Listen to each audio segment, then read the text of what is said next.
Hello guys, welcome back to my YouTube channel. So guys, मैं जो इतने दिन से सोच रही थी कि मुझे अर्थमेटिक शुरू करना है, तो आज फाइनली मैंने कर दी थी।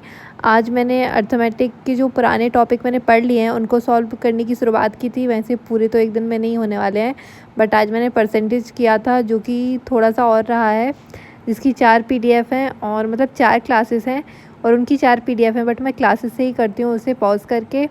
और कल का मेरा ब्लॉग नहीं आ पाया था क्योंकि कल मेरे घर पे गेस्ट आ गए थे और गेस्ट रात में 9 बजे तक गए थे।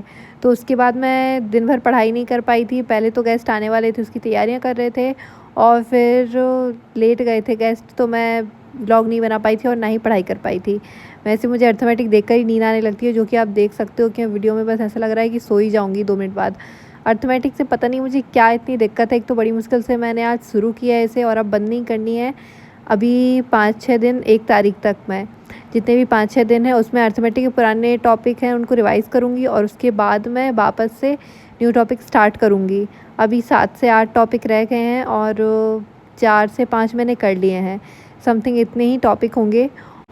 और मैं अर्थमेटिक अनअकैडमी पर एक बैच है जिसका नाम है द मैथ्स हीरो, इसी से करती हूँ। फ़िलहाल मैंने इसकी पीडीएफ डाउनलोड करके रखी थी, बट पीडीएफ में ऐसा है कि कहीं के क्वेश्चंस ऐसे रहते हैं कि वो लाइन से नहीं दिए रहते हैं, आगे पीछे दिए रहते हैं। इसलिए मैं क्लास चालू करती हूँ और जो क्वेश्चंस आ जाते हैं वहाँ पे उसे रोक के वीडियो को और उसे सॉल्व करती हूँ और बाद में उसके जो सॉल्यूशन है, आंसर हैं, उनको मिलाती हूँ कि मैंने सही से सॉल्व किया है और उसका जो आंसर है वो सही है या नहीं। वैसे इसमें स्टार्टिंग में तो बहुत इजी क्वेश्चंस थे परसेंटेज में, लेकिन धीमे धीमे थोड़े टफ होने लगे थे। और मैं ये पेंटिंग कर देती हूँ क्वेश्चन सॉल्व करते करते, क्योंकि बीच में मन ऐसे डाइवर्ट होने लगता है तो मैं पेंटिंग करने लगती हूँ। और उसके बाद मैं पज़ल सॉल्व करने बैठ गई थी। मतलब जो मैंने पुरानी क्लासेस देखी हैं उनमें से कहीं कहीं के मैंने सॉल्व करके नहीं देखे थे, तो आज फिर मैं सॉल्व करने बैठी। आधे 1 घंटे में ये सॉल्व हो गए थे। मैंने ज़्यादा टाइम वेस्ट नहीं किया इसमें, क्योंकि फिर मैंने इसके बाद टेस्ट भी लगाए थे और स्मार्ट कीड़ा पर भी मैराथन ड्रिल लगाई थी, तो मैंने सोचा उसमें हो जाएंगे पज़ल सिटिंग अरेंजमेंट सॉल्व, इसलिए मैंने यहाँ पे ज़्यादा टाइम वेस्ट नहीं किया था। और फिर मैंने जब मैंने रीज़निंग की यहाँ पे ड्रिल लगाई थी, मैराथन ड्रिल, तो उसमें मेरे नंबर बहुत कम आए थे, क्योंकि एक जो पज़ल थी उसको मैंने सॉल्व किया था तो 10 मिनट में वही हो पाई थी। मुझे ऐसा लग रहा है ये बहुत ज़्यादा पीओ लेवल के क्वेश्चंस पूछ रहे हैं। पीओ प्री एग्ज़ाम में जो क्वेश्चंस आते हैं वो यहाँ पे दे रहे हैं। अभी मेरी इतनी तैयारी नहीं है, मतलब बहुत ज़्यादा वेरिएबल वाले क्वेश्चंस थे, तो उनके लिए बहुत ज़्यादा टाइम चाहिए रहता है और मेरी स्पीड अभी इतनी ज़्यादा नहीं है। बिना वेरिएबल वाले मैं कर लेती हूँ, लेकिन ऐसे नहीं हो पाते हैं। तो बस 5 ही क्वेश्चंस हो पाए थे और एक में तो मैं फंस गई थी क्योंकि उसमें बहुत ज़्यादा वेरिएबल थे। और फिर उसके बाद मैंने सोचा कि चलो अब सेक्शनल टेस्ट लगा लेती हूँ, क्योंकि अभी दिन भर से इतना कोई ज़्यादा मैंने पढ़ा नहीं था और डीआई भी नहीं हो पाई थी। तो पहले तो मैंने रीजनिंग का सेक्शनल टेस्ट लगाया था और उसके बाद फिर मैंने मैथ्स का सेक्शनल टेस्ट लगाया था। तो डीआई और स्पीड मैथ उसमें हो गई थी मैनेज। और फिर कल से लेकर मुझे अलग अलग से डीआई सॉल्व करनी है, स्पीड मैथ सॉल्व करनी है, क्योंकि आज मैं अर्थमेटिक सॉल्व करने लगी थी तो उसकी वजह से सब कुछ अलग अलग नहीं हो पाया। जैसे कि स्पीड मैथ अलग से सॉल्व नहीं कर पाई मैं और साथ में डीआई अलग से सॉल्व नहीं कर पाई, बट कल से मुझे करनी है। और आज इंग्लिश की क्लास भी रह गई थी, क्योंकि मैं क्योंकि मैं अर्थमेटिक सॉल्व करने बैठी थी, तो फिर उसी की मैंने सोचा कि चलो जितनी ज़्यादा पीडीएफ हो जाएं आज तो उतनी ज़्यादा करती जाती हूँ। और मतलब जितने ज़्यादा क्वेश्चंस हो जाएं, पीडीएफ से नहीं कर रही हूँ मैं, क्लास से ही कर रही हूँ डायरेक्ट। और इसमें मेरे 21 नंबर आए थे रीजनिंग में, जो कि इतने कोई ज़्यादा अच्छे नहीं थे, बुरे ही थे। मतलब पहले मेरे अच्छे नंबर आने लगे थे, बट अभी पता नहीं क्यों इसमें इतने कोई अच्छे नंबर नहीं आए। 40 में से 21 नंबर आए, जो कि अच्छे नहीं थे। और फिर उसके बाद मैंने बाकी के और भी टेस्ट लगाए थे, जैसे कि मैथ्स का लगाया था। और आज तो मैं दोपहर में ही पढ़ने बैठ गई थी 2-2:30 बजे से, तो शाम तक मैंने अर्थमेटिक की थी। उसके बाद शाम को मैंने ये रीजनिंग की क्लास देखी थी और फिर रात में ही मैंने ये सारे टेस्ट लगाए थे, सेक्शनल टेस्ट और मैराथन ड्रिल। तो आज तो थोड़ी अच्छी पढ़ाई हो गई थी, नज़र ना लगे। और कल से और अच्छे से करनी है। मतलब आज मैं इंग्लिश की क्लास नहीं कर पाई थी, तो कल मॉर्निंग से उठ के मुझे इंग्लिश की क्लास भी कंप्लीट करनी है। और बाकी फिर अर्थमेटिक को थोड़ा सा ज़्यादा टाइम देना है, क्योंकि आज मैं पढ़ने बैठी थी तो 2:30 बजे पढ़ने बैठी थी, लेकिन अब मुझे 2:30 बजे पढ़ने नहीं बैठना है, मुझे 1 बजे बैठना है। तो 4 बजे तक कम से कम एक टॉपिक एक दिन में हो जाए तो मेरे जितने भी टॉपिक कंप्लीट हो गए हैं अर्थमेटिक के उतने रिवाइज़ हो जाएंगे। और 1 तारीख से मुझे न्यू टॉपिक स्टार्ट भी करना है।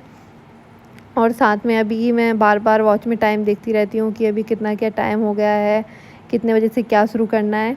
तो फिर भी अभी टाइम मैनेजमेंट इतने अच्छे से नहीं हो पा रहा है, बट अब मैं ट्राई करूँगी कल से कि जब मैं मॉर्निंग में उठूँगी तो एडिटोरियल की क्लास और परफेक्शन की क्लास और इंग्लिश का 1-2 टेस्ट मेरे सुबह ही कवर हो जाएँ, ताकि मैं दोपहर में अर्थमेटिक अच्छे से कर पाऊँ। जितनी मैंने आज की थी थोड़ी उससे ज़्यादा कर पाऊँ। और शाम को मैं ये शाम से रात तक मैं टेस्ट और मॉक देती रहूँ, तो इससे क्या है स्पीड भी बढ़ेगी और मैराथन ड्रिल भी लगाना है। लेकिन मुझे पता नहीं क्यों ऐसा लग रहा है कि मैं स्मार्ट किडा पे जो मैराथन ड्रिल लगाती हूँ उसमें क्वेश्चंस रीजनिंग के टफ़ आते हैं, इतने कि इसमें नहीं देते हैं एग्ज़ाम में या फिर मॉक में। लेकिन उसमें इतने ज़्यादा वेरिएबल दे देते हैं ना कि उसमें फिर ज़्यादा से ज़्यादा ऑप्शंस लेने में ना बहुत प्रॉब्लम होती है, क्योंकि अलग-अलग चीज़ें दे देते हैं। तो मैं सोच रही हूँ कि इसमें ही सेक्शनल टेस्ट लगाती हूँ रीज़निंग के और ये रहने देती हूँ मैराथन ड्रिल। मैराथन ड्रिल तो मैं मैथ्स की लगाती हूँ, उसी में ठीक रहेगा, क्योंकि और कभी-कभी तो ऐसा होता है कि सिम्प्लीफिकेशन के भी बहुत टफ़ क्वेश्चंस दे देते हैं। वैसे सिम्प्लीफिकेशन कभी-कभी टफ़ आ भी जाता है। मैंने आज जो मॉक लगाया था उसमें सिम्प्लीफिकेशन थोड़ा टफ़ आ गया था, तो ज़्यादा क्वेश्चंस अटेम्प्ट नहीं कर पाई थी मैं मैथ्स के। रीज़निंग में तो 21 किए थे, लेकिन मैथ्स में और ही कम रह गए थे। बट रीज़निंग में मैंने 24 किए थे या 26 किए थे, उसमें से मेरे 4 गलत निकल गए थे। बट मैथ्स में जो मैंने सॉल्व किए थे उसमें कोई भी गलत नहीं निकला था, मतलब जितने भी क्वेश्चन सॉल्व किए थे सारे सही थे। और अगर मैथ्स में रॉन्ग नंबर सीरीज़ ना करो तो गलत निकलने के चांसेस बहुत कम ही होते हैं, क्योंकि रॉन्ग नंबर सीरीज़ ही होती हैं जिनमें हमारे क्वेश्चंस गलत निकल सकते हैं, मतलब आंसर्स गलत निकल सकते हैं। बाकी और कोई टॉपिक ऐसा नहीं लगता है मुझे मैथ्स में जिसमें क्वेश्चंस गलत निकलें और गलत निकलने की कोई पॉसिबिलिटी हो। फिर मैंने ये मैथ्स का सेक्शनल टेस्ट लगा लिया था, क्योंकि आज मैंने डीआई और स्पीड मैथ पे बिल्कुल ध्यान नहीं दे पाई थी, अर्थमेटिक पर ही ध्यान दिया था। तो मैंने सोचा कि थोड़ी बहुत इसकी प्रैक्टिस करना तो ज़रूरी है ही, तो फिर मैंने ये टेस्ट लगा लिया था। बाकी कल से मुझे और अच्छे से प्रैक्टिस करनी है डीआई की। ऐसा ना हो कि मैंने डीआई की क्लास तो देख ली है, बट अब थोड़े दिन बाद जब अर्थमेटिक कंप्लीट करने के बाद डीआई देखूँ तो डीआई ना बने। एक ना एक चीज़ छूटनी नहीं चाहिए, मतलब सब कुछ साथ में चले तो बेटर रहेगा। और अब मैं सोच रही हूँ कि अब मैं डेली पढ़ाई करूँगी, अब एक भी दिन मिस नहीं करूँगी। पता नहीं कैसा हो जाता है कि दिवाली के काम में कभी कुछ थोड़े बहुत टाइम रह ही जाता है, और कल तो मैं बिल्कुल भी पढ़ाई नहीं कर पाई थी और कल का ब्लॉग भी नहीं आ पाया था।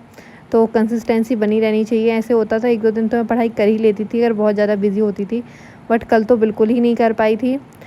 सो गाइस, अब आप लोग बताना कि आपके मॉक में सेक्शन टेस्ट में कितने नंबर आ रहे हैं। अब मैं अपने ब्लॉग को यहीं ख़त्म करती हूँ। बाय।